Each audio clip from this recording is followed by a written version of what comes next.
Greetings, Dr. Soraya Beukes. Good afternoon. Happy to be in your space. How are you doing today? I'm well, thank you. How are you doing? I'm glad to hear that. I'm doing quite well myself. It's such an honor to have you as a guest on our show. Thank you. I'm humbled to be here and I'm happy to be part of the path to greatness. Awesome. I've been following your work, I believe, for the past year and a half now. That's correct, And yes. yes, and I just really want to say that it's been an honor, to read some of your books, your publications, and also other interview setups that you have done on other forums. And it's such a great pleasure now to have you on this one on Path to Greatness. With that said, ladies and gentlemen, we're a very intriguing guest.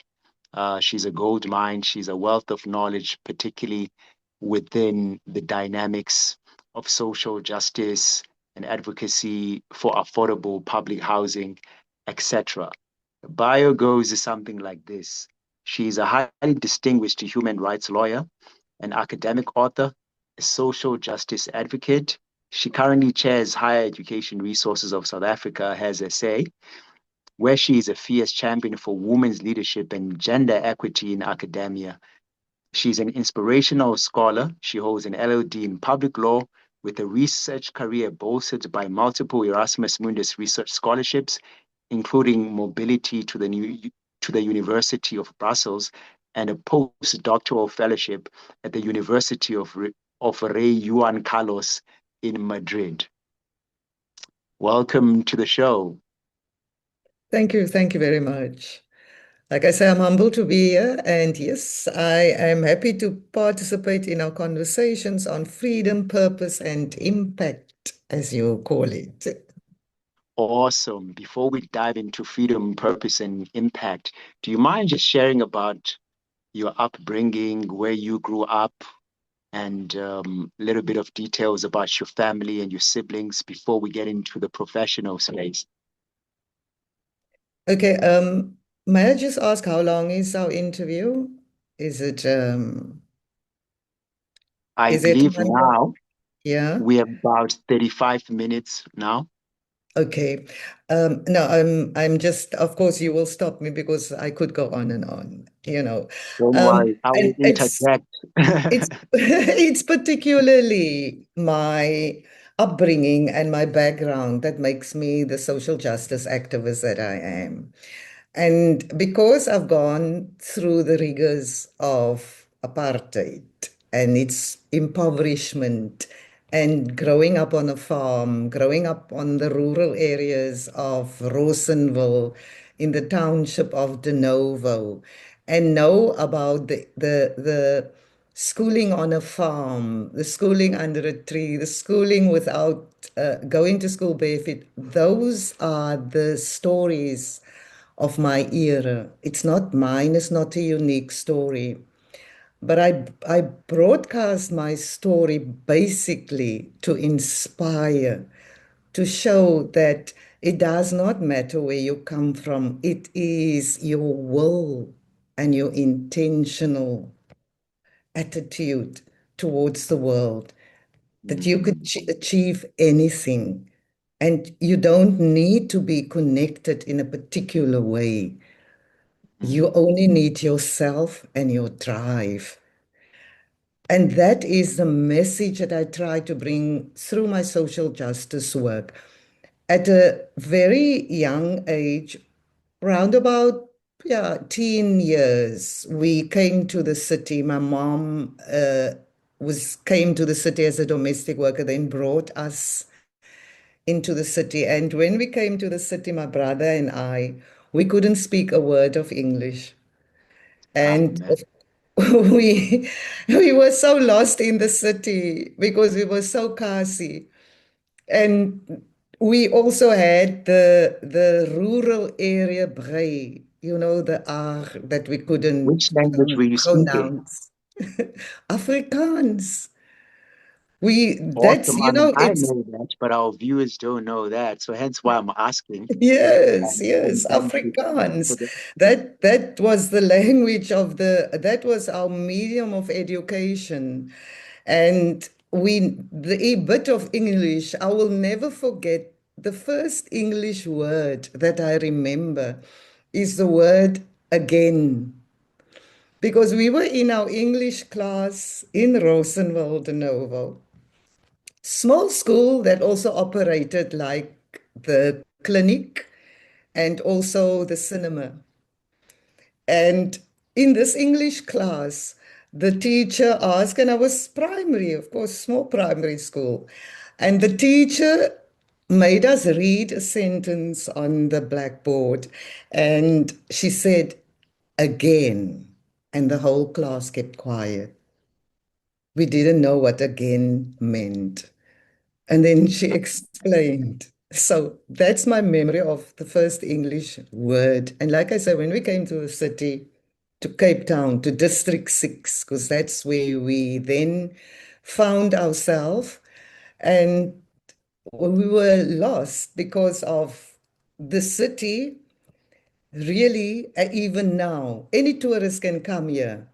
Any person in the street can speak English in the city. And so that was my first experience. And then, of course, we were moved from District 6 to Manenberg. And most of my formative years in teenage was spent in Manenberg, probably a good 20 years. We transferred primary school, then high school. And yes, and it was always my mother's desire to get out of Manenberg. And I was caught in the class of 76 when we didn't want to go to school because of Afrikaans as a medium with the Soweto uprise. And I didn't finish high school. We down tools, never went back.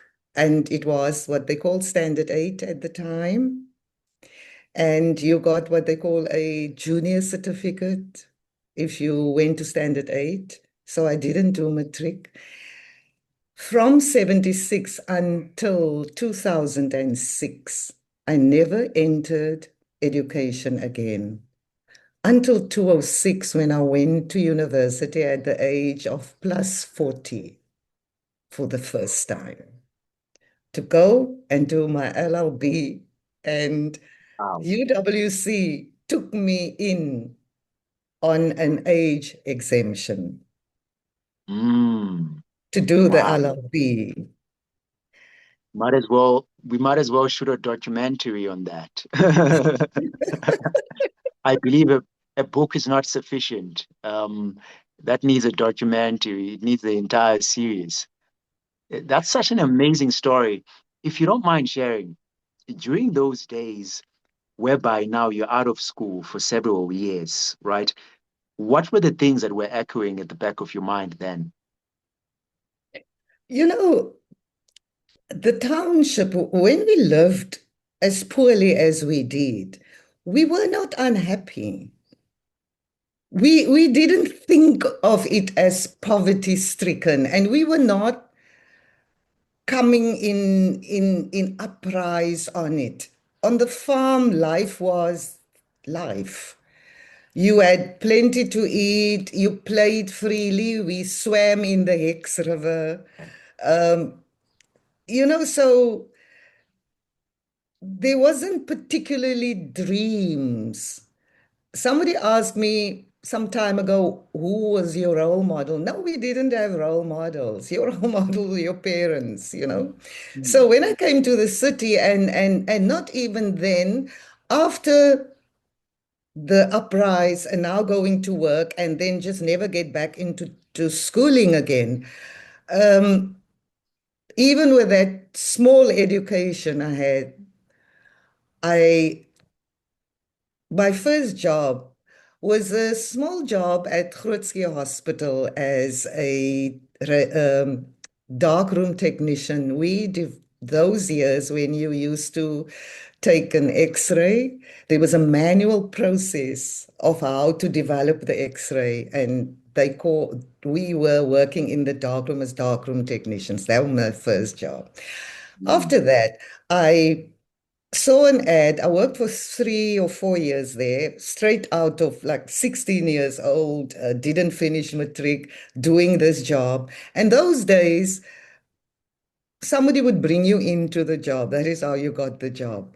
Then I saw an advert for a job 3 years later. You need to have your matric, standard 10, or as they call it, and you needed to type. And I had neither. And I went to mm, apply for the job, and they gave me an interview and they gave me the job. wow. And then I was in the travel industry. And I was in that hospitality industry for almost 30 years. And without education, I got opportunity. The owner of the business saw my potential. And that is why it's so important to spot potential. And Mm, within 3 months, he said to me, in those years, you didn't have computers to make airline bookings. You had to phone the airline and phone everyone to put bookings together. This particular agency did trips to the Far East. And in 3 months of me working there, the boss says that you are going to take the trip to the Far East. And I've never been on an aeroplane at that stage of my life. I never even thought I would be. And yes, and just to show you that even without education, if you have the drive mm, to not be better than the next person, but the drive to see the talents and skills that you have and go after it, because it's not so much about the education. It is about how are we surrounded? With who are we surrounded? Are we giving opportunity? Are we picking out people to give them opportunity? powerful. Because if I didn't get that opportunity, it wasn't money. It was just somebody that spotted me. That saw the potential. Yes. Shout outs to him for seeing that Yes. potential. And When you look forever in, grateful for seeing that. And this is in the heydays of apartheid, that I go into mm, an industry where there are no black people. ish, The travel industry they were like, you could count the black people. There are 3 or 4 black people in the whole industry that was in the early 80s. like And how did that experience kind of like affect you, like on a social level and also on a psychological level? Here you are, you're finding yourself without the certifications in the educational space. You have to be looking for employment, and you don't have those particular certifications to even gun for that particular employment. So, and then also you have this overarching burden, which is the oppressive regime system of apartheid pressing down on you. So, with all those factors, how did you manage to find the inspiration? You've mentioned that you didn't have role models in Malenberg. So, how did you keep yourself motivated to say, you know what, I'm actually foreseeing a brighter future for myself, irrespective of these social economic ills? it's it's this particular travel business owner that not only saw that potential that I could do this, he then said to me, there are two diploma courses that he wants to enroll me. And this was a correspondence diploma course with the International Air Transport Association. They had a diploma course that they ran through Switzerland. And he enrolled me for the preliminary diploma. And it was a diploma course that you ran for a whole year. You then write an exam.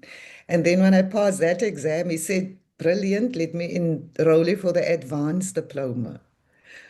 So it was, I got the opportunity, but I also knew that, and I knew nothing about this industry. And the books were as big as telephone directories, if you've seen a telephone directory, that'll be thick those books were that when they came that I had to study. I lived in Manenberg and often the lights were off and you had to study by candlelight. So it's that opportunity that somebody gave me, but it's not just that they gave it to me. I made sure I excelled at it. This advanced diploma, because it had those years, we were working out airfares by calculating miles, not on a computer, by hand, by memory. And I had just my normal schooling maths, but we didn't have maths, lit and pure maths. We had one maths, pure maths. So that maths put me through the aviation course because a whole component that people used to fail is the maths part. And I got through that, how to construct airfares. So it's that you when somebody unlocks your potential, it's to not despair because it was despairful. We lived in horrible times. The industry I was in, the travel industry, was horribly discriminating. At some Mm. stage, I won a prize to travel overseas, and other people complained that you can't send black people to countries like that, kind of thing. So you were really oppressed. But this owner, he would insist that we go to the travel industry presentations, that because there are always plenty of that. But if he didn't go with us, we would be standing in a corner. There would be, because he would send the messenger, he would send the receptionist. These were all black people working in this maverick person's place.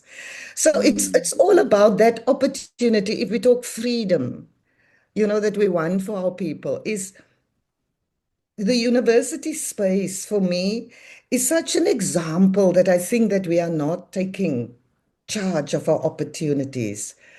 Because this 100%. wealth of knowledge that you sit and access to rooms that you would never have in a university setting, I think our students are underutilizing it.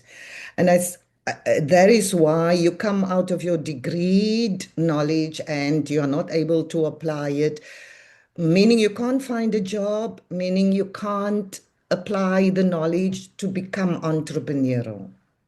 Mm. And this journey, my journey, has taught me to be entrepreneurial,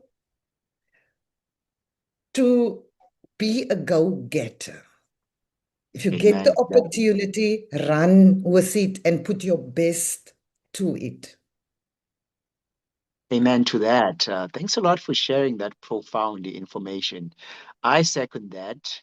I myself, a more practical example, founded this media agency with no media training. I've never studied journalism. I've written articles and opinion pieces on social economic ills. And then, fortunately enough, a lot of people really supported this particular initiative. And we felt maybe we can convert these opinion pieces, these articles, into a podcast. And that's what we did. So, and also, I'm a recipient of people who also saw my potential. And so that this guy may not necessarily be a certified journalist. He may not even be a certified presenter, but he has the potential to actually communicate with people from different industries. And I so wish that what we are speaking about right now is that we can relate the same message to others who have the potential, but who don't have people like myself and yourself who can say, you know what? I've been actually observing some of the things that you've been trying to actually do from a distance. And I strongly feel like you have a lot of potential. What can I do? Which resource could I possibly offer to you that could serve as a trajectory from point A to B? So I strongly believe that training and mentorship is very vital in any space, and more especially in the entrepreneurial side, because what we need more than anything right now as this nation is an entrepreneurial spirit, right? As you've so permeated with well, a lot of people academically carry that particular knowledge. But when they get into the real world, meaning that the market world now for growing economy, it becomes a totally different ball game. The entrepreneurial skills were not necessarily taught and stamped on at university. They were giving some theoretical principles there and there. But once they get into the real world, whereby an economy is forever growing, it's forever expanding, and thereof it's forever changing. So that means that you always have to capacitate yourself with actually attaining new information and different strategies on how to market and actually sell your products. So, with that said, since we're in this university space now, as far as our conversation is concerned, tell us a little bit about DOMA, the university also in Madrid, and the one UWC. But if you don't mind, let's start with UWC first. UWC, my alma mater, all my degrees, that's my base for my degrees, my LLB in the second year of my LLB. And because I was obviously an older student, I took to the terrain differently. In my second year, they asked me to do what they call lunchtime lectures for criminal law. What And what inspired you to get into criminal law? like I say, nothing qualified me other than my age. Because I was already older. And, when you're over 23, you can write to Malusi and get a age exemption.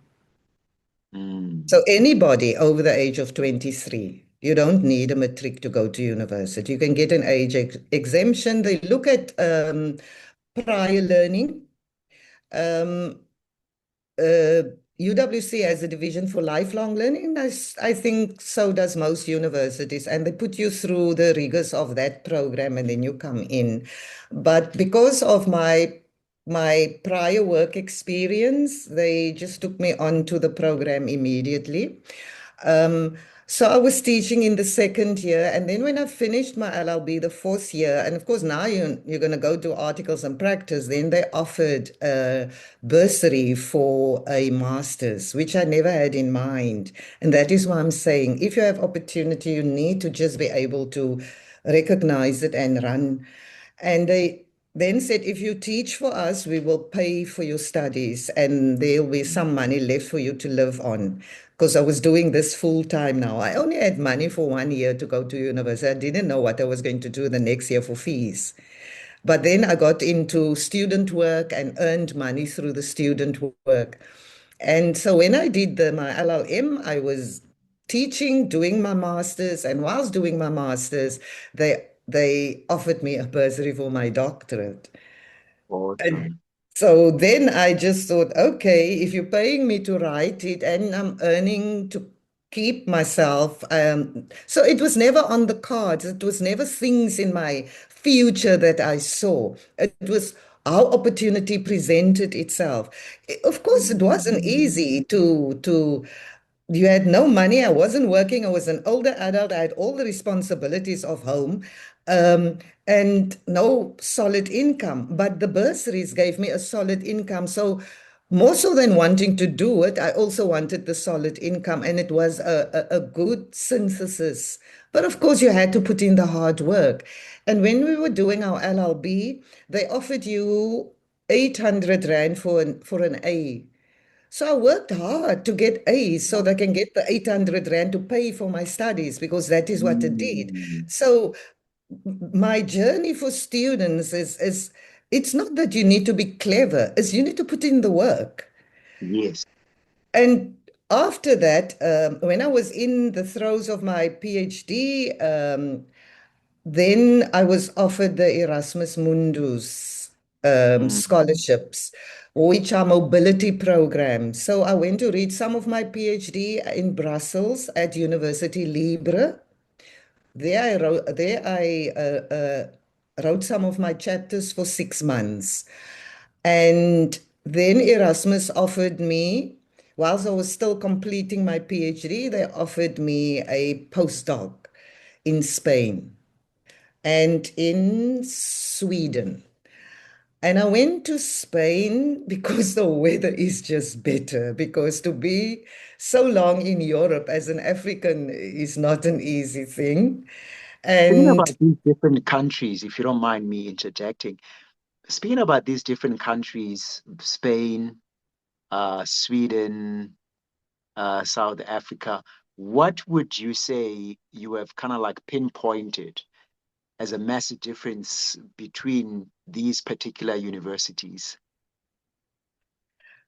And you see, what would be the model that you would advise that maybe even UWC, UCT, VITS, Alice could possibly adopt? let me start off by saying that we have a lot to teach Europe, more Mm, so than what Europe can teach us. Particularly when it comes to rights, social justice, to gender equity. I had a lot of controversial conversations about the way women's rights are not fought for in Europe as it is in South Africa. And that is why I'm saying, I even said at one of the conferences that at ULB, University Libre, free university, so progressive, um, they had a conference on the right to housing, and it was PhD scholars that were coming to present. And it was a 3-day conference. And the first day, there was about 10 scholars presenting, and all were males. And that was problematic for me. We mm, were an audience of about 50 people, of which about 10 were women. So it was predominantly males in the audience, in the academic audience. And I then questioned, why are there no female presenters, PhD presenters? And they said, well, females weren't interested. And and I said to them, if they didn't apply, did you headhunt for them? Because in South Africa, we will go that extra mile, we'll make the extra effort. So to even our databases, universities pride themselves in the databases because that is mm, where the wealth of our information lays for all our research that we do, all our academic writings. And I used my UWC database when I was at ULB in Brussels because my database was still a better database to use. mm, mm, So yes, it's good to collaborate. It's good for the cultural exchange. It's good for the knowledge exchange. I presented my LLD on how corruption affects the available resources for housing as espoused in the Constitution. I presented, and my respondent was Belgian. The professor that was supervising me in Belgium was also Belgian. She then, after my presentation on the right to housing and how the Grootboom changed that, the case changed that, and how the Constitutional Court the courts are still not implementing the right to housing and protecting the right to housing even today. And that is a conversation that we must slip in somewhere because I need to bring the rights to the fore for our people. And the professor then asked my respondent, so how do you feel now that you know that the Constitutional Court did not carry through the Grootboom case? Because this respondent was also writing on housing in South Africa, in Belgium.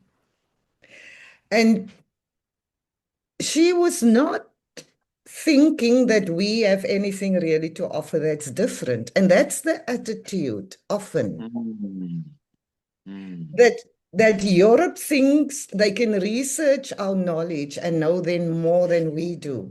But then we come and present to them what is actually happening on the ground because we live here. And this is what was my experience on my presentation. So, yes, the mobility, the internationalization, which is a big thing in the academia. If you do not have enough internationalization, they don't necessarily bestow professorship on you. It can be Wow. one of the things that you don't tick the box for if you weren't internationalized enough. So the collaboration is important. It's so important that the Sustainable Development Goals, SDG 17, is forming partnerships. So collaboration is very important. We can learn from each other. But if you must ask me, is Europe trumping us in knowledge? Maybe in the production, because they bring us all over to Europe. We write articles, we publish it in their journals, they own the intellectual property. And also the investment arsenal as well for Yes, publication. and the publication. So if you must balance, that's why I came back and did not take up any opportunities in Europe in the academic space because I found that we have much to offer the world. Our students has much to offer. Our students win all kinds of. When we did the moot court at UWC, we won the moot court in Africa against many other countries. So we are on Thank top you. form. Thank you for that. I really appreciate you for that, which brings me now to us wanting to really unpack, this notion of graduates that are sitting at home with their certifications, literally unemployed. But before we do that, I feel like you and I have really run out of time. So here's what I'm proposing, because we probably have like a minute now or two, something like that. Let's adjourn this one and then continue to re-record, and then we'll take it from there. You see, when it comes to the graduates at home without jobs, is that first we need to get the mind shift that government is not going to create jobs, not in the manner that you think they are. And I don't want to debate whether they should and whether they shouldn't, because many people debate that. I want solutions to our unemployment and particularly our unemployed graduates.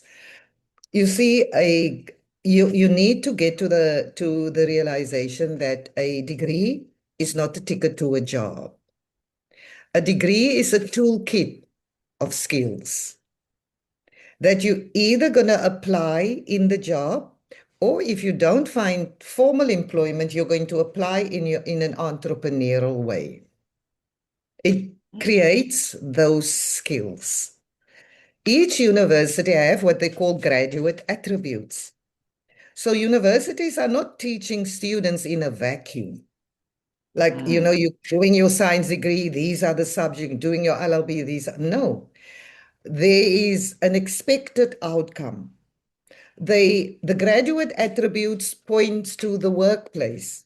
You must have your technological ability, you must have your relational ability, you must have your social justice ability, Emotional intelligence ability and as well. emotional intelligence. All of those abilities are embedded in the degreed knowledge. Mm. But the attitude of students towards receiving the knowledge is problematic because students take shortcuts. Their assignments are late. They don't understand the embedded skill of time management. So, particularly when we're looking at universities, you must decide what is it that your child is going to prepare for. If we look at universities like UWC, like Stellenbosch, I'm talking Cape Town now, and UCT, those are academic universities. They are more theory driven.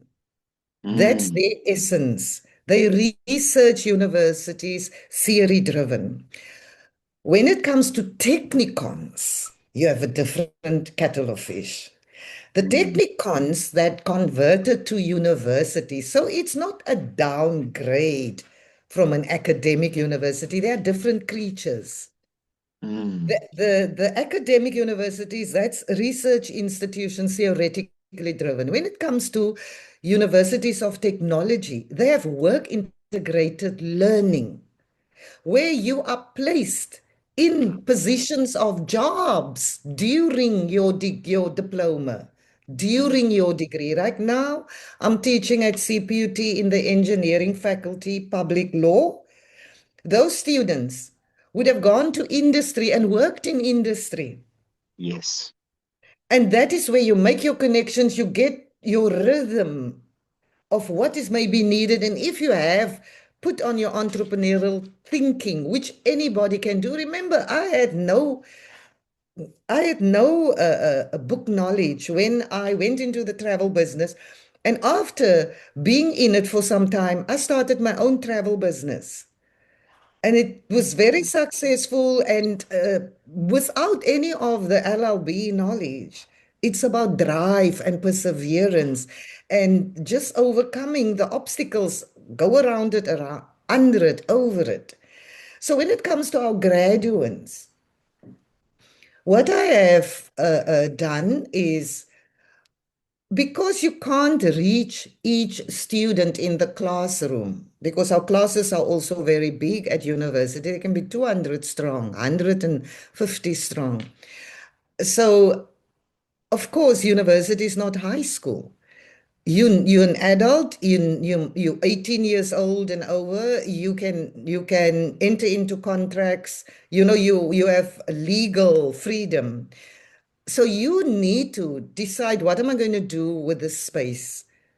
And I've spoken often to the SRC and said that if you want to own the space of SRC, are you driving a petition of some sort to Parliament that will entrench your legacy? Mm, That in itself brings you into spaces that you weren't necessarily in, but that could be career pathways. Because it's mm, also that you sit with a geology degree and now you're only looking for a job in geology. Because your toolkit of knowledge, you think it's pertain to the degree and not but to now, wait a all. minute. Wait a minute now, Dr. Soraya. This conversation is getting very, very interesting, right? So do you feel like maybe the departments that actually specialize in career guidance counseling at universities are failing us? Because Yes. yeah, I'm asking that, very abruptly, because I have MOUs with universities whereby they actually hire us to actually teach them things that I'm I'm asking myself as to, they are supposed to be actually teaching this, right? You've mentioned something like time management earlier on, emotional intelligence, and you're asking yourself, these things sound very simplistic in nature, right? But they are very highly beneficial, in an open world, in a growing economy. And without these things, you'll find out most of these graduates will falter and wither away. They can have their masters, they can have their honors, but once they get into the entrepreneurial space, then they find themselves lacking. And why is it that most academics are not actually vocal about these particular things that we're speaking about right now? What do you think is the pulling factor? Is it the positions within the academic space that they may feel too afraid to lose? Or is it maybe just a matter of convenience? What are your thoughts? The the environment of academia is very overwhelming and people are very stressed out with work. It's even so in the primary school in basic education, but higher education even more so. You are very much under pressure to publish.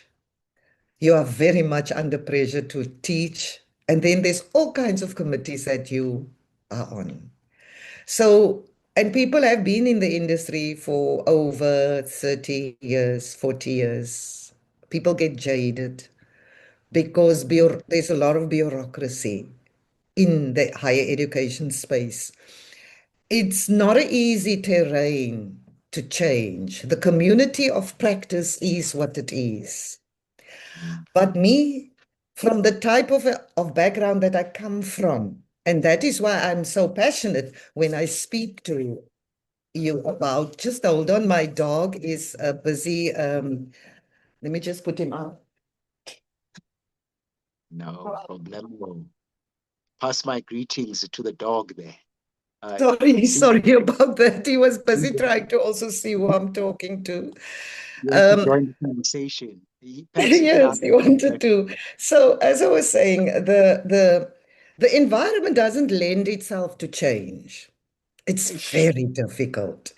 So I cannot say that educators are not doing what I'm doing, but I know that there isn't a collective for us to do the change. It is people are not vocal because of where they find themselves. Don't forget that higher education is also public service. It's like politics. You're the Yes. political, you are still a public servant. You are still serving at the behest of certain things. So And it's the not political umbrella. it's not an easy space to navigate. And then the terrain of promotions, there's all kinds of contestation. But you need to get yourself out of wanting a space in the academia that somebody else occupies. Because there's Mm. many other spaces. Don't go for the space of somebody else. Me, what I have done, because I realize I'm not getting through to students, I have engaged with CPUT on a mentoring program for students, an intentional mentoring program. CPUT had what they call a Empower Her and Amajitas program for students. And then we brought in a mentoring part Mm. where we train lecturers and other staff to be mentors to students, but intentional mentoring. So Powerful. we've been able to do cohorts of this. We've just done our second cohort. The first cohort, we had 30 staff that took on two mentees. It's nice. Now we have another city, the second cohort, to do the same thing. Now, I can tell you that those students that we put through an intentional, and this is all free, you can assign to it, it's up to you. Those Awesome. students, I can guarantee you, when they graduate, they're going to find jobs. And if they don't find jobs, they'll be able to make themselves a job. It's that Powerful. kind That's of, something that we don't hear. That's something that we don't hear. I think you started this while you were unpacking it with saying that people have this ideology that it is government's sole responsibility to actually create sustainable jobs. So you are advocating for more on the side of personal responsibility. Am I correct? yes, you are That absolutely correct. you make yourself the business. Yes. You perceive yourself as a company. I strongly correlate with those ideals because I founded my companies under that premise. Never received any government grant or government funds or anything. I started everything on my own. So, and that's the kind of mindset that we have tried to instill via Never Give Up Academy School of Excellence, me and my team, teaching these precepts at foundation phase, intermediate phase, college and university platforms to say that look, once you actually graduate, don't just go out there to the government looking for some kind of a handout, right? Use what you have to upskill yourself and also to build yourself your own economy. I think now with the rise of AI, there's a lot of technological innovation whereby it's even more essentially simplistic for one to productize themselves, whether it be a podcast like I'm doing right now, and also other ventures as well, whereby people can actually find pockets of an economy whereby they can actually generate a little bit of capital. And these are the things fundamentally that I believe need to be emphasized at Yes. university level, right? Because a lot of graduates graduate, and then once they are actually looking for opportunities in the job market, they see that there's none. So what happens? They start feeling hopeless and helpless. They throw in the towel. They get into an anxiety mode, and then ultimately some of them commit suicide. So I feel like it is a pandemic that our government, I personally feel like they're not doing enough to not to necessarily provide sustainable jobs, but to provide opportunities, to provide resources for those same graduates to empower themselves. Yes, you see, it's you don't need a Big Bang theory. Mm, You can take what is there and improve on it. That is the entrepreneur spirit that you need to take on. And with AI, like you say, it's become so much more easier. But it is because of our one blinkered thinking that I've got a degree in geology. So I cannot be a DJ. mm, But you do not understand that you could be a better DJ with a degree because the business sense that will come with the knowledge of the degree is more than not having it. Of course, we have people that never went to school really and then build big empires, but that is the few in between. If you have had the opportunity to get book knowledge through a university, there really shouldn't be a reason for you not to be able to create a job if you cannot find a job. I always use this example of a science student, a BSc student at UWC. He lived in Khayelitsha in Cape Town. And of course, there he sits at home now with his BSc degree, not finding a job in whichever part of sciences he wants to go on, but had a bicycle. And he then took his bicycle and went and charged 10 Rand to Gogo to go and fetch her medicine at the clinic because all the Gogos need to fetch their medicine and the mm, ticket for the taxi is 10 Rand. So you weren't out of pocket and you were happy to not have to go queue. And of course, he went to pick up a relationship with the dispensary so that he could come and get the Gogo's pills. And from there, it grew to 10 bicycles that he then bought and distributed to other neighborhood kids to assist. Now, you see, there's a science degreed person that is doing something nothing to do with science. wow. That's a powerful story. Thanks a lot for sharing that. It's a very He powerful went story. on, he went on to be the Forbes winner of that year, entrepreneur of that year. I'm sure you can Google it. But I'm just saying that the degree knowledge is what's holding people back. Is that they cannot, but then on the other hand, if we can find, but you've got your Academy of Excellence, if we can find a way to unpack those graduates that sit at home, to unpack their skills for them, to unlock it for them, because they don't know that they have it, but they have it. So it's not as easy as that. You know, when people are very rich, they can give very good advice of how to make money, but they're already rich and they might have it. But I'm not talking about that. I'm talking about when I share my experiences, it's because I know it can be done. When I Mm, came back from my mobilities, I was a year in Spain with my postdoc. When I came back, I had no job. I was an older person. I was over 55 years old. Nobody was going to employ me with all my degree knowledge. And you can understand it puts you in a state of distress. And then I thought, okay, but I've now been writing. Let me put on Gumtree that I will assist assignment writing, doctoral, master's thesis, research writing. And I just put it on Gumtree and I got Mm, 5 people. And from amen. there, I developed a whole new world of research for myself.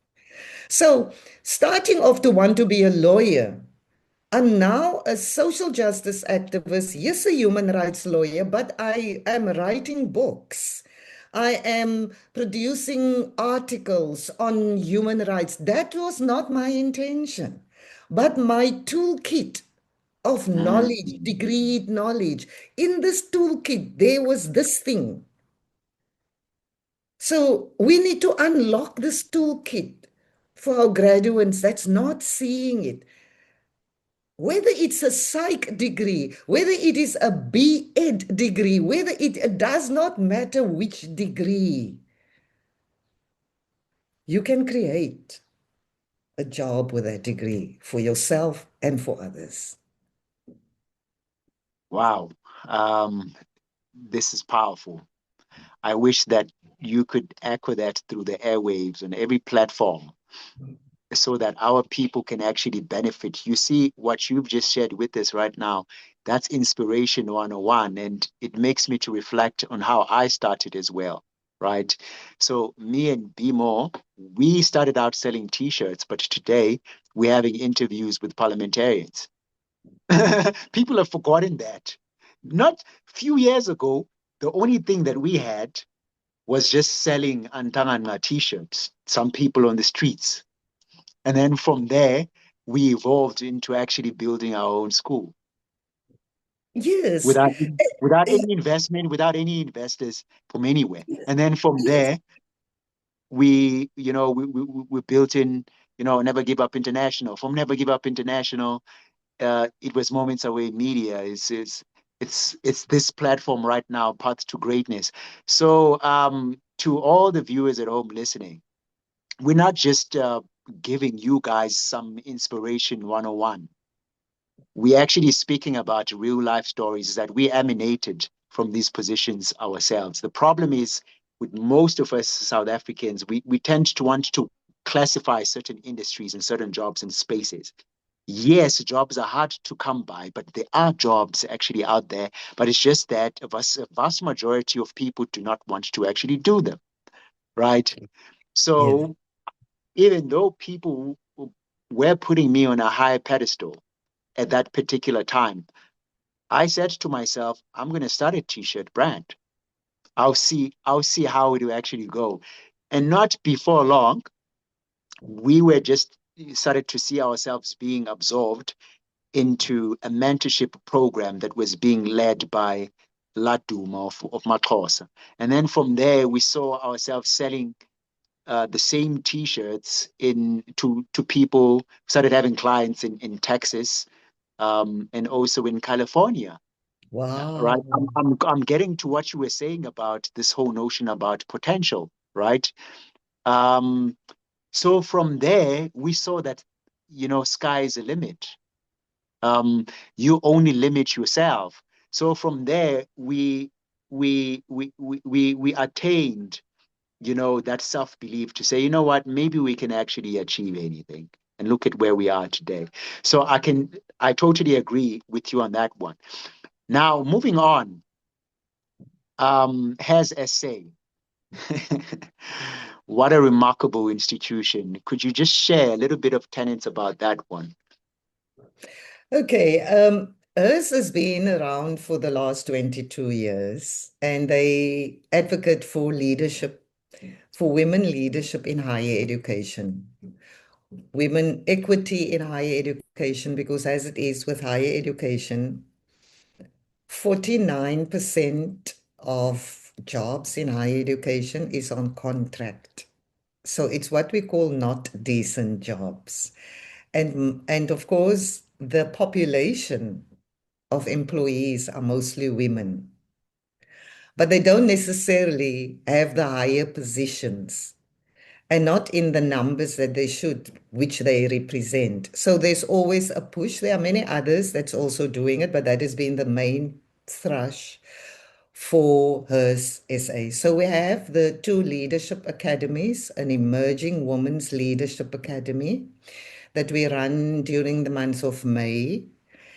And then we have the Academy for Hers, which we run in August. Both these programs are, the one is for emerging leaders, the other is for already people that are in leadership. And of course, we have relevant themes for the year and it's always inspired by leadership.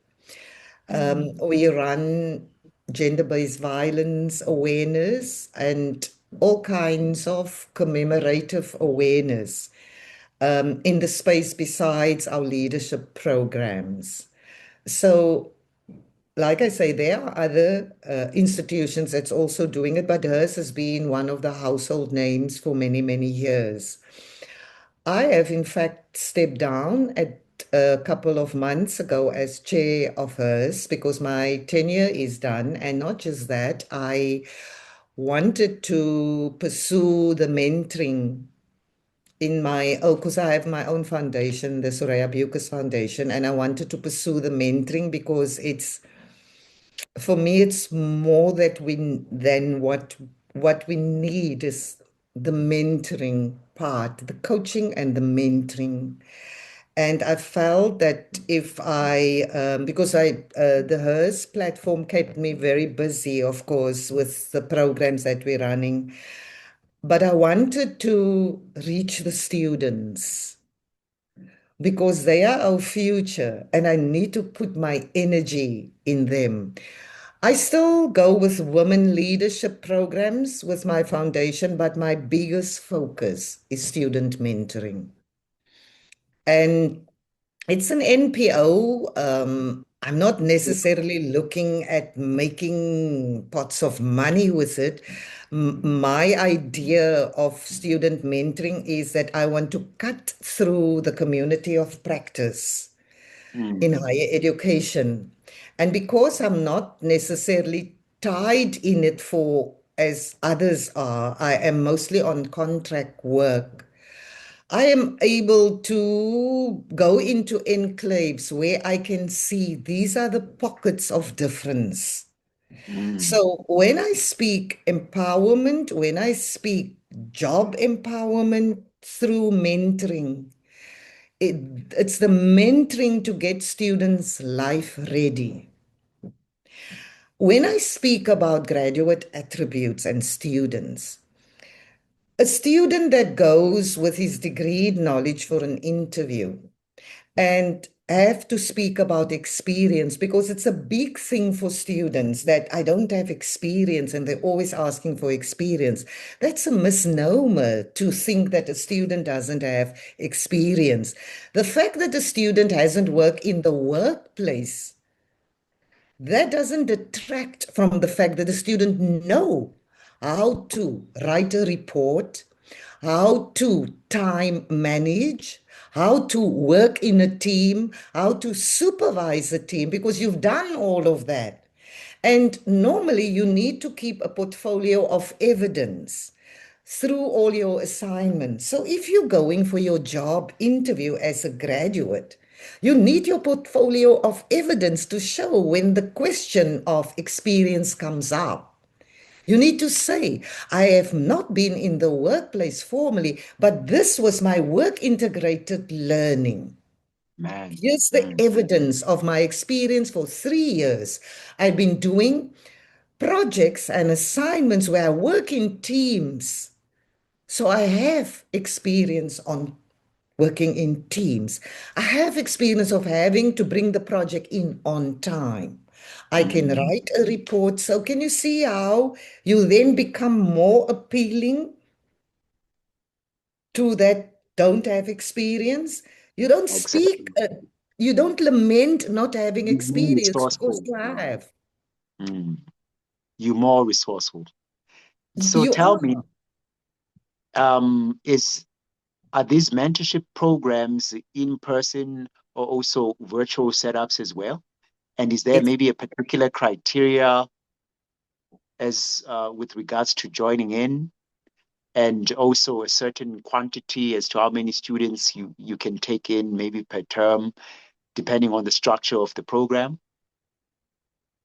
You see, we've piloted this program at CPUT, and like I say, we are in the 2.01 now, and it all depends on funding because they run it through CETA funding. So it's not, and that is why I'm saying this is an intentional program that we started with this Amajitas and Empower Her, because the universities do run mentorship programs and staff do mentorship in pockets, but there's no direct intentional mentorship program for students. But this, what we do with CPUT is that because the human capital has gone and written to CETA for funding for this particular program. So we're hoping that it's going to be ongoing. Like I say, we have just started the second one. It's face to face. We started face to face. We have a 2-day training face to face for the trainers, the mentors. Then we have another full day where we come face to face and match up the mentors and their mentees and get the first mentorship going on. And then we do quarterly check-ins so that we track the mentors and mentees on their progress. Like I say, we not just saying that these will be successful students, we know they will be because we have them in our purview on how to integrate the knowledge that they have got into skills. And it takes when we do the introduction of how to mentor, because if you are talking mentoring CPUT, we say how to mentor the CPUT student. Because if it's WITS, it would be the WITS student because it's not a one fit all. Mm, There's cultural differences, there's different dynamics in our 26 universities. So, how mm, to get involved? The students get involved by signing up voluntarily. The mentors gets involved by signing up. CPUT sends out a call for mentors, and then you sign up and you join the program. man, I don't know much about the CPUT, but I feel like you really enlightened me to a very furthest extent. I would be very happy to visit there, for sure. If they have certain petitioners like yourself, then definitely I should definitely make a spin. No, Um, that would be something that can happen because we work this through the Dean of Students. So we can make the connection with the Dean of Students for your Academy of Excellence. I would deeply appreciate that because the things that you've just mentioned are the things that we actually do as well, and really staunchly focusing on career guidance counseling. Now, before we kind of like run out of time, of which is I feel like we are running out of time, um, there's no way that we can actually include this particular one, the Daffelbeck case. What are your thoughts about that one? What do you think about that constitutional court ruling? And I read that there's about 13 million people that are still enlisted, that are still waiting for public housing. What are your thoughts on that one? What's the deadlock? What's the hold up? Is it the system, or is it the people, or is it maybe just another facet of oppressive, racial profiling? You see, it's mischief on spatial planning. And it's probably not pertained just to the city of Cape Town, but since we have that on the agenda, the Tafelberg case, I'm not going to go into the merits of the case because I think it's widely published that the city has not adequately brought people into the spatial planning of the inner city. And of course, it's evident. Um, I I don't want us to single out Cape Town per se, because I think there are other municipalities that lacks that too. But the Tafelberg case has been coming on for quite some time. And it has eventually now got the endorsement of the Constitutional Court because the city has also always been thinking that they're doing the right thing and they are actually doing spatial planning and bringing people into the city, which they are not doing. Um, the they have to come and report back with a new plan to the court on how they're going to bring back people to the inner city. Now, I don't want us to throw the baby out with the bathwater when we come to social housing. Yes, we have something like 3.3 million people that is still in inadequate housing, or they live in informal settlements, or they are homeless. That's the 3.3 million. I want to say this about the Social Housing Regulatory Agency, SHRA. SHRA is in charge of grant funding to build social housing rental stock. And I can tell you that we have built hundreds of rental stock to bring the missing middle into affordable rentals that are in the spatial planning of the inner city. Yeah, so when it comes to social housing, like I alluded earlier on, we're looking at 3.3 million people that are still inadequately placed. You must also remember that our population is growing all the time and people are migrating all the time. So it's not that we're going to wake up one morning and then we're going to find that we don't have any more needs. It's how we are making those needs happen that is more important, because the end goal is not that we're never going to have people that is not going to be adequately housed. It's because of migration, it's becoming an unsurmountable task to guarantee that access to housing. But it's not that they aren't good effort. The social housing are twofold. You have your RDP, your reconstruction and development plan, which is your RDP housing or your BNG housing, right? So we're all familiar with that. Mm. That's the government issued house that you own. But then we also have social housing rental, because we realize that it's not everybody's going to be able to afford a house to buy, but we can certainly make available for the lower income to have affordable social housing rental stock. For instance, SHRA, the Social Housing Rental Regulatory Agency that I sit on the board of, what SHRA does, they are in control of grant funding to build rental stock. They have been in operation since 2010, and it's a statutory entity out of the housing legislation, reporting to the parliament and, of course, to the minister. They've came in operation in 2010. That's 16 years ago. They have built 49,000 social housing rental stock. If Mm. you times that by 3.5, which is the average amount of people, then you go way into 150,000 people that have been Mm. housed. So it's not that we're not making inroads, but the SHRA part of social housing is, although we've put in a lot of effort, of course, to let the communities know about it, but it is still in progress. But it's not that we're not doing it. We have just in the Western Cape handed over two very big projects, one in Mitchell's Plain, which is a social housing rental stock, which is on the transport nodes and in economic activity. The housing has specific criteria, so it is a better housing than the RDP housing. There is much more scrutiny on its facade, on how it looks. and the dignity that it needs to provide.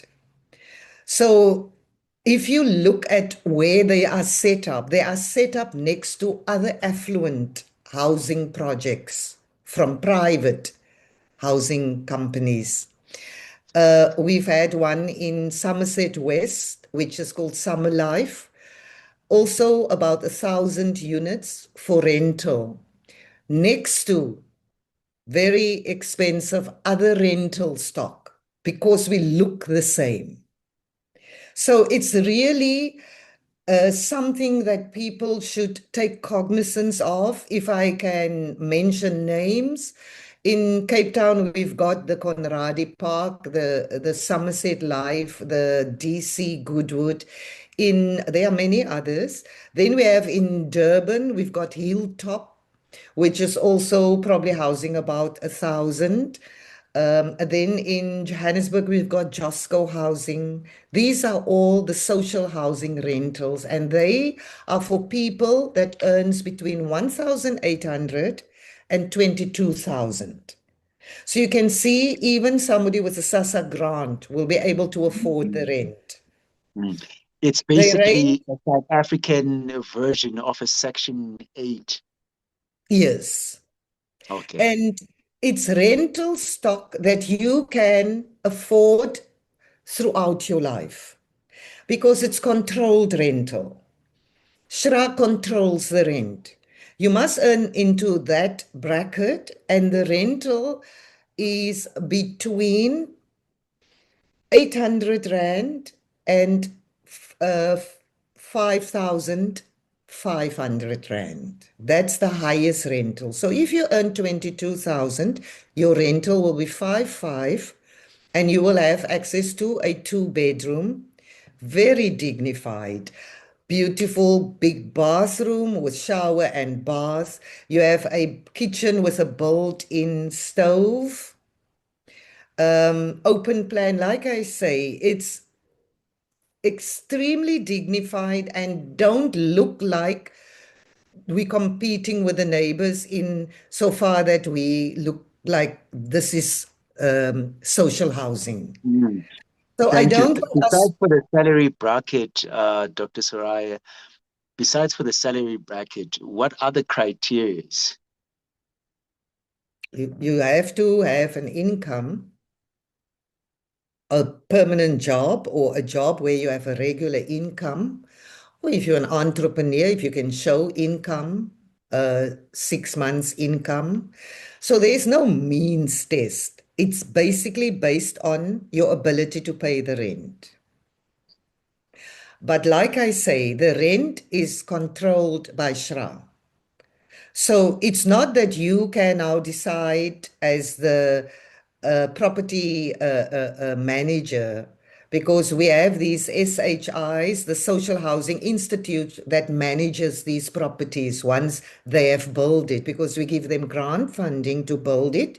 We monitor it. It's a whole process of making sure that everybody gets their fair share in the food chain. And the ultimate thing is now there's this block of flats. The rentals at the moment, 5,500 is the highest rent. Of course, it would increase as we go along with inflation, but it's not. It's if you look at the type of flat that you're getting in the private market, the type of flat will be 15,000 and more. It's that kind of stock. So we are delivering, but it is really an insurmountable task because so many people are migrating all the time. So you have your pockets of where we are not doing well and others we are. When it comes to the RDP housing, we lack in a lot of ways with the RDP housing, but we're trying to make up the balance so that people don't stay in informal settlements. We make up the balance with the social housing rental stock. And I think people are not necessarily, it's not that the rental stock stands empty. Of course, it's full. But I think that there should be a focus on that also exists. With the RDP housing, we can do better. In the Western Cape, the Tafelberg case, it's a case in point where they now need to look at the area of Tafelberg in Sea Point, which is in the inner city. And I would imagine they would maybe look at mixed housing, maybe some RDP, some rental stock, and then some private stock. Because it's not that when we put up the social housing rental stock, like a big project like Somerset West, which is 1,000 units, we also built economic activity around it. Like Around you'll it. have, yeah, like economic hubs. So there's Mm. business opportunities also for the ordinary person. Yes, to find employment. Yes, So and what's your target entrepreneurship. market? And with that said, you've mentioned the spaces whereby you have these rental properties and space. I myself, I know of a few blocks in Port Elizabeth, which is where I'm from, located in the vicinity of Warmer. Woman, yes. Mm. Yes, they're beautiful. I also had a friend who once stayed there. So I can really bear testament of all that you've just said. I feel like it's a very lofty and great initiative. Our people strongly need that because rental properties, as you would know, are very expensive, more Yes, especially in Cape Town, Johannesburg, etc. So I believe that initiatives of this regard that actually subsidize and focus on affordable housing for low income households, then it I feel like it's a very necessary endeavor. So what is the way forward pertaining to that particular space? You've mentioned 10,000. Are you maybe planning to escalate that number into other margins, or even maybe targeting other provinces as well? we have SHRA housing in all the provinces, all 9 provinces. I've just mentioned the main metros, but like I say, we have it everywhere. Johannesburg has probably got most of the stock. Um, You see, it depends on how we get land available and then the cooperation between the stakeholders, like your local government, your municipalities, to put in bulk infrastructure, to do the zoning. So it's a cooperative, collaborative process, and it's ongoing. We have more projects in the pipeline. There's about 48 projects in the pipeline that is busy being built at the moment. That will add to the 49,000 stock that we already have. So it's ongoing all the time. Just to put you in perspective of what else we do with the SHRA housing, besides being rental stock, we also making landlords out of ordinary Black people. For instance, the grant funding that we work with, we it's all on our website. If you are interested to form an NPC and bring your expertise to the table to be on the board of this NPC, you do not need to have expertise in building, but you form a board and, of course, you form a company. We then give you funding to start building. But we put you through an incubator state where we train you on finances. We train you in property development. Mm. Once you get your first tranche of funding, if you've identified the land, of course, that will go into the first, whatever you're doing with the land. You get your money in tranches depending how many units you want to build. You want to build 500 units, we give you 500 million, just to make an example, if that is what the costing is. The idea is to make landlords out of previously disadvantaged people. Mm. Because as you know, when it comes to land and housing ownership, there's been a lot of deprivation that we are trying to make up. So the people that are building the social housing rental stock are what we call social housing institutes, SHIs.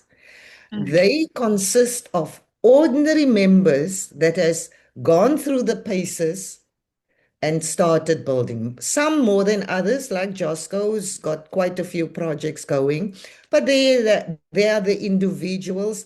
It's open for anybody. It's open for Ndumiso also. If you go onto the SHRA website and say, I would like to become an SHI, it gives you all the documentation on what to do. So Sounds good. besides access to social housing, we also give you access to a business. A Wow. property business, because once we've given you the money, you've built it. And of course, we are the watchdog of you all the time. Once you've done it, you own the stock. SHRA walks away, and we are only monitoring, of course, the rental. We have a hotline where you can call if these things goes awry. But you own the rental stock as a property owner now. You Mm. collect the rent, you oversee the property, you make sure that the property runs. So, like I say, we have now engaged the disability units around the country because we want people living with disability to also become not just recipients of the house, but also be landlords in the making. Mm, mm. It's So something you need to basically, tell the it's a communities. systematic way of trying to actually build, entrepreneurial capacity. Yes, yes. And So we you we kind we of like, walk with you. I really want you to bring this to the fore to the young people in your community. We aim young people, we aim women, and of course we're looking at the people living with disabilities because those have been the vulnerable people in our economy. And this can create legacy for your family and generational wealth if you have the right attitude and intention towards it. So it's something that your academy should really go and advocate to the communities. certainly we would be more than willing to do that. I mean, within the mental health care space, I mean, we offer a lot of services to people with disabilities, in the communities and also with the universities as well, working alongside with the departments of disability services. So certainly, we strongly feel very passionate about that one, and also altogether just community reform. And I think that the incredible work that you are presenting to us right now and that you're doing is a great facet of economic development in that particular sector, right? But I don't want us to forget the other people that I categorize as destitute. In the city of Cape Town, we still have millions of people in Guguletu, in Philippi, in Khayelitsha that are still living in shacks, that don't have access to RDB housing, etc. What are the challenges in that particular space, and what would you recommend could be done to actually curb this particular conflict?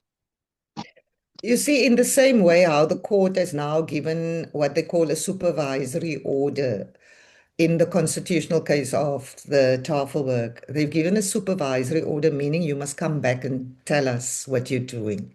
Often the court doesn't do that. They give an order and you walk away, and then government doesn't really carry out what they should, right? Because there's no watchdog. But in the Tafelberg court, you have to come back. They did it in the Grootboom case also in 2000, yeah. But the monitoring wasn't as effective. There are a lot of development, not just in Cape Town, probably all over the 9 provinces. But Cape Town has got, they've got the Salt River Market, they've got the Kulenberg site.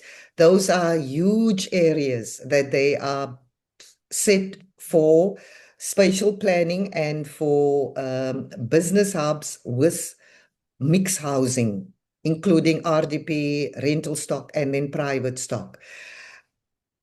The problem with it is our time frames. Because the Tafel, the Salt River market has been coming on for the last 5 years and they have not done anything yet. But they keep on having campaigns. They've had campaigns on the Kulenberg. The Tafelberg site that now needs to be developed. All of that, if I look at the time frames, it's going to happen in the next 5 to 10 years. And it doesn't have to be that. The Tafelberg site is under the purview of the court now, so they're probably going to hasten that. But every time they speak about how they're going to bring all these different housings, and it all looks very good when they talk on TV, but when they speak, I just think, what are the time frames? And I work out the time frames in my head. How do we change those time frames? Is we petition Parliament. We petition human settlements. And in the petition, we talk about the time frames and we use case law where the court has told the city of Cape Town, your time frames, you need to bring it to us on how you're going to do this. Because that is where we're lacking, is that we talk about it, but for me, a housing project, China built a hospital in 7 days during COVID, as you know.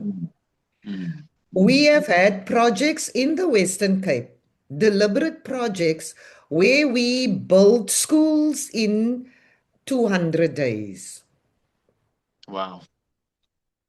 And there's been quite a few schools that has been built because those were projects that were intentional and they put a time frame to it. So it is not doable. But the reason we are not getting our constitutional rights right is because we are a population of complacency. We wait for Do you think that NGOs and industry, NPOs to so do the do you work. think that it's a heavily politicized industry? Because you've Yes. mentioned that petitions have to be concocted. I'm guessing maybe civic society, and NGOs, alike should actually join hands to be a part of this petition to Parliament. Ordinary Because people can petition Parliament. Section 69 and Section 59 of the Constitution gives you access to petition. Any citizen with an ID can petition any of the parliamentary standing committees or the NCOP. So, if you are, at the moment, the public protector is doing hearings in Guguletu about the delay. The Guguletu community have written to the public protector. Now, there's your proactiveness to lament the lack of their housing. And the public protectors today busy reading out their findings. And the findings are the time frames. And I'm saying that the custodian of time frames for governance delivery is Parliament, because they are our oversight.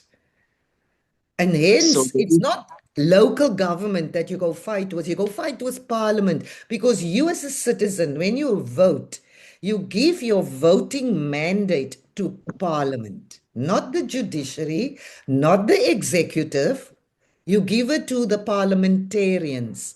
And in local government, you give it to the MACO members. And in provincial government, you give it to the provincial parliament. Those are your institutions of democracy that must be cornered to make sure that your rights are fulfilled in the time frames and not delayed in the manner that it is.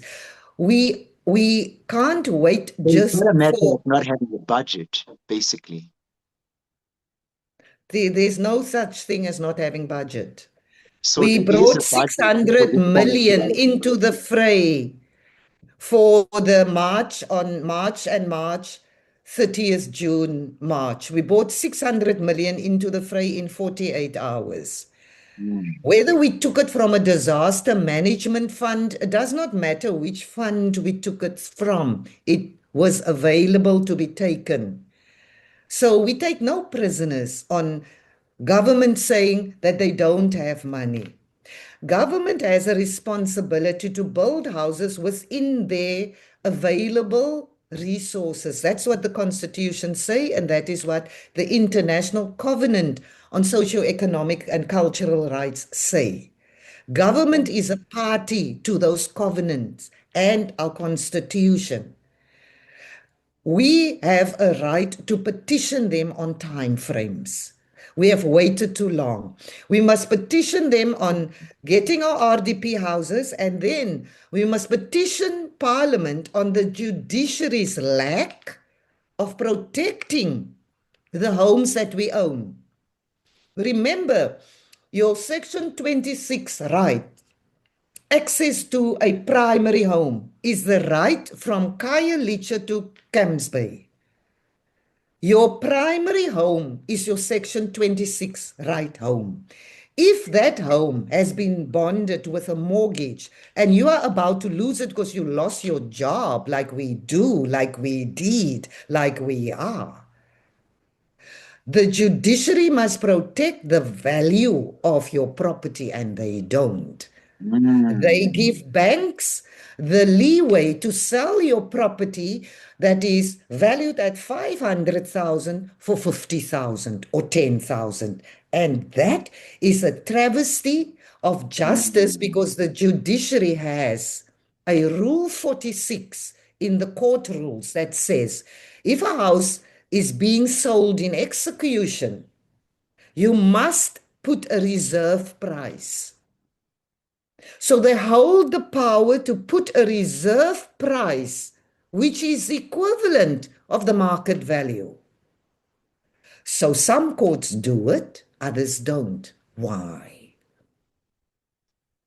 We have lost I 400 billion in housing that has been repossessed by banks since 1994 in our and constitutional democracy. and where is the media outrage, the mainstream media outrage Where on is it? that? Where is it? Yeah, it's because maybe it's because they are politicized machineries that maybe perhaps pledge their allegiance to the same people that are primarily to be blamed from what we are actually speaking about right now. Now, with that said, you've also done some tremendous work within the BRICS community. And do you mind sharing as to how that one came about and the work that you're doing there?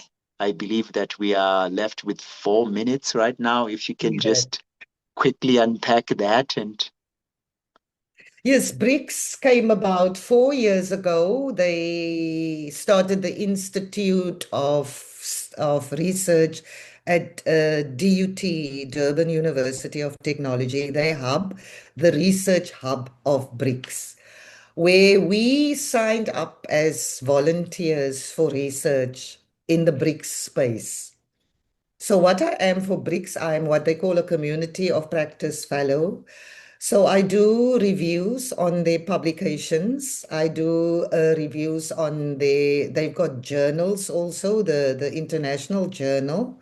I'm one of the editors on that journal. And they give you a funnel to do your publications.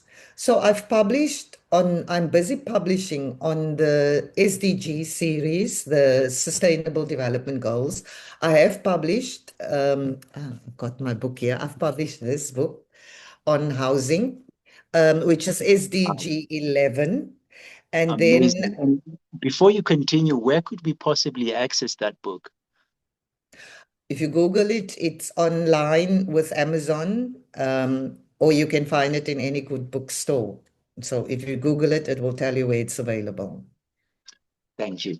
Appreciate it. Please continue. And let me tell you that, yes, it's a book that is aimed at the academia. but it's also aimed at the ordinary person. It is written in a non-technical style.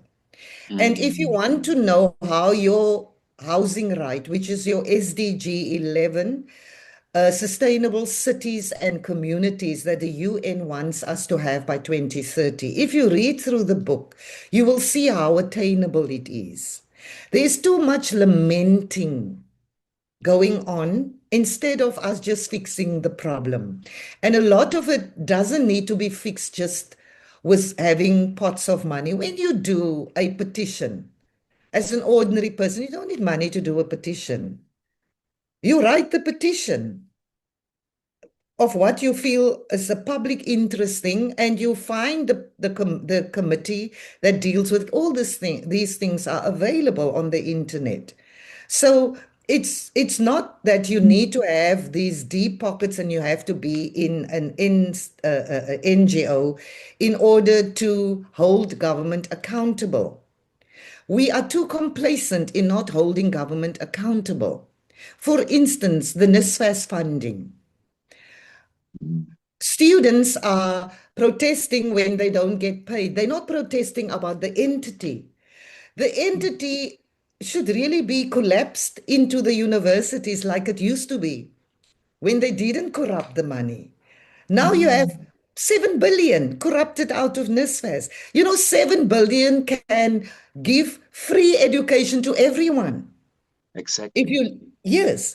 So we are not petitioning Parliament. Students is not petitioning Parliament to say that we want to sit on the NSFAS board. I think they've got 3 representatives. Tell them you want 6 representatives Mm, so that you can be part of the making. Remember, nobody makes laws without us in this country.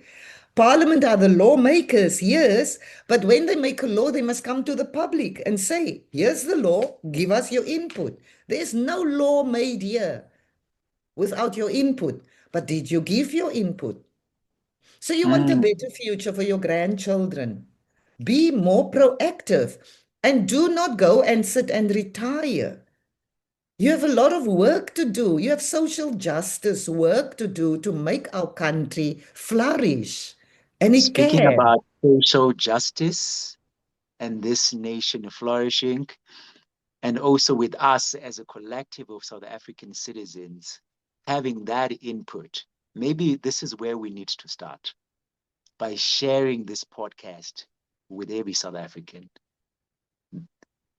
Let's start here so that everyone can be informed about the work and also the clauses, the loopholes within SHRA.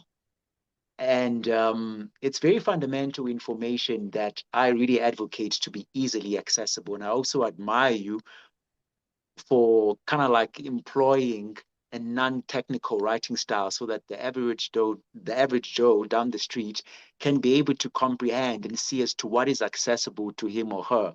So with that said, maybe we'll unpack this one in part two because I really feel like we we did a lot of justice, unpacking the conversation, but I believe that there could be still more that we can actually contribute to this dialogue. But unfortunately, we have run out of time. And with that said, I would really like to give my sincere gratitude to you, Dr. Soraya, for joining us on our Path to Greatness platform. It's been such an honor to actually have such a wealth of knowledge to partake in this endeavor and to enlighten us as a team and also South Africans and also the open world in the international space as well. And with that said, do you have any closing remarks of inspiration, more particularly to our youth, um, towards their own individual path to greatness?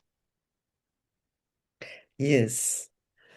All I can say is you have a wealth of knowledge, whether it's educated knowledge or whether it's knowledge that you have found on the World Wide Web, because that is your access. You can do better. And we are depending on you to do better because our future depends on the youth. But we want a youth that is more proactive. We want a youth that doesn't just petition for the sake of petitioning, but actually take on the real issues and see the changes coming. You hold the power to do that. Why? Because we have a constitutional democracy. And more so than a constitutional democracy, we have a social justice constitution.